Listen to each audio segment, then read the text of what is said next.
Bonjour à tous, ravi de vous retrouver ici pour une nouvelle vidéo consacrée aux tomates. Donc ici maintenant nous avons les tomates Roma que nous avons repiquées la fois dernière. Alors bien sûr il s'est écoulé plus ou moins une semaine et demie, 2 semaines entre les deux. On peut voir qu'elle n'a pas beaucoup poussé. Pourquoi? Parce que je les ai mis en serre froide. Donc si vous les mettez en serre froide, leur croissance va être stoppée car on a eu des températures qui ont frôlé les -1 la nuit. Donc il a fallu les protéger. Et donc on voit, elles commencent tout doucement à se développer. Maintenant, nous allons voir quelle sera la suite de la procédure pour bien les cultiver. Donc ici, maintenant, elles vont commencer à avoir des pucerons. On commence à en voir un ou deux ici, des tout petits. Alors ça, c'est pas un problème. Quand on les voit, on peut les enlever rapidement. C'est pas un souci, il n'y en a pas beaucoup.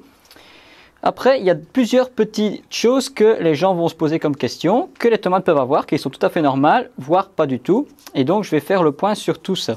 La première chose, c'est que ici, le dessous des feuilles est un peu violet. On peut voir que la couleur est devenue violette. C'est tout à fait normal. Pourquoi? Il y a deux réponses. La première, c'est qu'il peut y avoir un manque de phosphore. Dans ce cas-ci, ce n'est pas normal parce que le terreau est riche en NPK, donc azote, phosphore, potassium.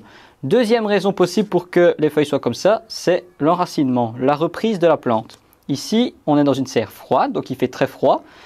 La nuit en tout cas, les plantes ont stagné, ça veut dire qu'elles n'ont pas développé quasiment de suite. Et donc, le système racinaire a du mal de reprendre. Et donc, pendant ce temps-là, comme elles n'assimilent pas le phosphore, les feuilles deviennent violettes. Donc, voilà la réponse. Donc, il ne faut pas s'inquiéter si vous les mettez en température froide. Le dessous de la feuille violette, c'est normal. Donc, maintenant, ici, on va regarder si elle a recommencé à faire des racines. Ici, on peut voir, il y a une petite racine. Il y en a deux ici, une qui pointe ici. Donc, la reprise est assurée. Donc, maintenant, il va falloir, bien sûr, continuer à les maintenir en température normale. Un souci que beaucoup de gens ont aussi et que je voulais montrer, j'ai eu le cas ici. Donc la tomate s'est couchée sur le côté. Il y en a qui disent que c'est la fonte des semis.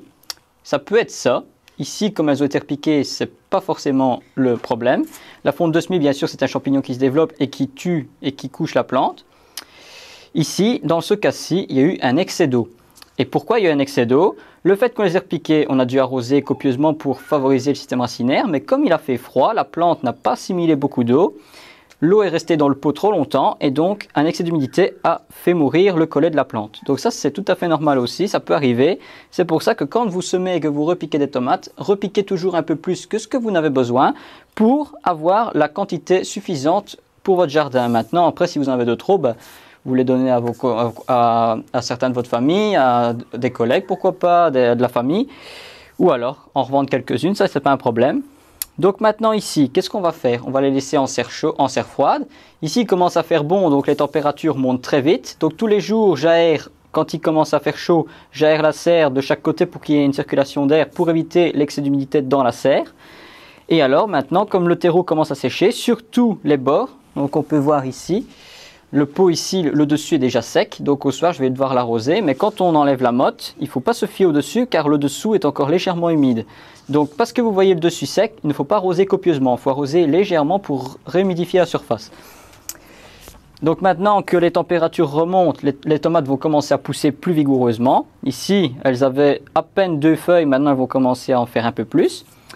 Et tant que les seins de glace ne sont pas passés, ne jamais les repiquer à l'extérieur. Pourquoi? Parce qu'il y a beaucoup de gens qui commencent à les planter dehors, parce que bien souvent dans les pépinières, ils les vendent déjà plus grands. Le problème, c'est que dehors, on peut encore avoir des gelées nocturnes, donc si vous ne les protégez pas, elles risquent de geler et de ne plus reprendre. Un autre problème qu'on voit beaucoup aussi, bien souvent les gens font leur semis à l'intérieur de leur maison, contre une fenêtre près du chauffage. Le problème de ça, c'est que quand vous voulez les mettre à l'extérieur pour les faire prendre l'air, on va dire, vous les mettez en plein soleil, des fois hors serre.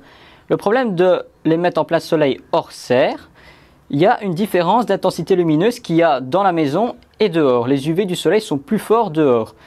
Donc, qu'est-ce qui se passe? Les feuilles peuvent brûler. Et ça, j'ai beaucoup de gens sur les groupes que j'ai vus qui avaient ce problème-là. Si vous mettez directement vos plants de tomates dehors, en pleine journée pour les aérer, mettez-les d'abord à l'ombre et progressivement vous les mettez au soleil, une fois par semaine par exemple, et au fur et à mesure vous habituerez votre plante à l'extérieur. En serre c'est différent, la lumière est filtrée par les vitres et par le plastique dans le cas contraire, et donc elles ont moins de risque de brûler. Donc ça il faut faire attention que si vous les mettez dehors, bien les habituer d'abord à l'ombre, et puis mi-ombre, et puis plein soleil. Donc j'espère que cette petite vidéo sur la culture et le suivi de les tomates vous aura plu. Nous nous retrouverons bien sûr pour la suite quand elles seront bien développées, comment bien les planter, etc. Et en attendant, je vous souhaite une bonne fin de journée et à très bientôt pour une nouvelle vidéo. Au revoir.